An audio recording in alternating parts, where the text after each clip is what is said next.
অনাকাঙ্ক্ষিত সংঘর্ষের ঘটনাটি আসলে খুবই দুঃখজনক এবং উদ্বেগজনক।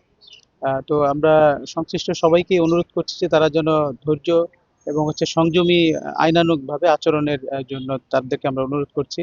এবং এই ঘটনাটি আসলে খুব ছোট্ট একটি বিষয়কে নিয়ে শুরু হলো, এখন এটি আসলে নিজেদের মধ্যে আধিপত্য বিস্তারকে কেন্দ্র করে তারা এই ধরনের সংঘর্ষে জড়িয়ে পড়ছে। এবং উদ্বেগের বিষয় হচ্ছে যেখানে ছোট ছোট অনেক কিশোর এবং তরুণরা রয়েছে, যে কারণে এটিকে আরো বেশি এটিকে সংখ্যা ক্ষুব্ধ করে তুলেছে। তো আমরা পরিস্থিতি নিয়ন্ত্রণে আনার চেষ্টা করছি সংশ্লিষ্ট আইন শৃঙ্খলা রক্ষাকারী বাহিনীর সহযোগিতায়। আমাদের ঊর্ধ্বতন কর্তৃপক্ষের নির্দেশনা এবং আইনানুগভাবে আমরা পরিস্থিতি নিয়ন্ত্রণে আনার চেষ্টা করছি। জি, এটি মূলত আসলে আমরা যে সীমানাটাতে ১৪৪ ধারা জারি করেছি, এটি আমাদের সীমানার বাইরে যদিও ঘটেছে, তবে এখানে এই বিভিন্ন গ্রামের মানুষজন, দুটি উপজেলার বিভিন্ন গ্রামের মানুষজন এখানে জড়ো হয়েছে। এটি আর এখন দুইটি নির্দিষ্ট গ্রামের মধ্যে আসলে সীমাবদ্ধ নেই।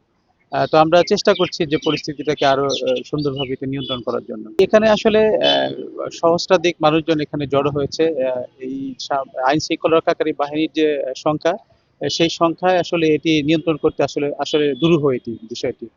আর এখানে আসলে যারা সংশ্লিষ্ট, যারা গণ্যমান্য ব্যক্তি, রাজনৈতিক নেতৃবৃন্দ রয়েছেন, তাদের দায়িত্বশীল ভূমিকা এখানে, জোরালো দায়িত্বশীল ভূমিকা এখানে প্রয়োজন রয়েছে। এখন আমরা চেষ্টা করছি যে বর্তমান যে আমাদের আইন শৃঙ্খলা রক্ষাকারী বাহিনী যারা এখানে মোতায়েন রয়েছে, তাদের সহযোগিতা নিয়ে আমরা এই বর্তমান পরিস্থিতিটাকে নিয়ন্ত্রণ করার চেষ্টা করছি আইনানুগভাবে।